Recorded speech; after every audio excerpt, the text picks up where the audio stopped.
Hi guys, welcome back to my channel. ఇంకా ఈరోజు అయితే చాలా సింపుల్ రెసిపీ అయితే మీకు చూపిస్తా. మజ్జిగ చారు. ఈ మజ్జిగ చారు పెరుగు చట్నీ అని కూడా అంటారు కదా, ఎలా చేయాలో చూపిస్తా, వచ్చేసింది. ఫస్ట్ అయితే ఒక బౌల్లోకి అయితే పెరుగు యాడ్ చేసుకొని అందులోనే కొంచెం వాటర్ యాడ్ చేసుకొని విస్కర్తో మొత్తం కూడా మిక్స్ చేసేసుకోండి.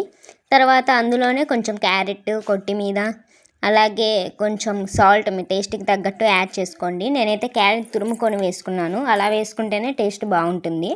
మొత్తం మిక్స్ చేసుకొని పక్కన పెట్టేసుకోండి. నెక్స్ట్ ఇక్కడ తాలింపు కోసం స్టవ్ ఆన్ చేసి ప్యాన్ పెట్టేసి అందులో ఆయిల్ హీట్ అయ్యాక మన తాలింపు దినుసులు మొత్తం వేసేసుకోండి. ఆవాలు, జీలకర్ర, మినపప్పు, పచ్చెనపప్పు అన్నీ వేసుకొని ఫ్రై అయిన తర్వాత ఇంగువ కూడా యాడ్ చేసుకోండి. ఇంగువ స్కిప్ చేయకండి, టేస్ట్ బాగుంటుంది ఇంగువతో. అవి కూడా మొత్తం ఫ్రై అయిపోయిన తర్వాత కొంచెం పసుపు కూడా యాడ్ చేసుకొని నెక్స్ట్ కొద్దిగా ఒక 2 మినిట్స్ అలా వదిలేసి నెక్స్ట్ అయితే ఈ మజ్జిగ చారులో మొత్తం కూడా మిక్స్ చేసేసుకోండి. ఇలా వేసేసుకొని తర్వాత మొత్తం ఒక గంట పెట్టి మొత్తం కలిపేసుకోండి. అంతే, ఈజీగా రెడీ అయిపోయింది కదా. దీన్ని అయితే వేడి వేడి అన్నంలో వేసుకొని తింటే ఆ టేస్టే వేరు.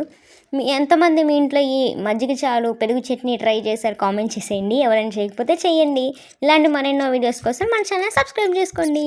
థ్యాంక్స్.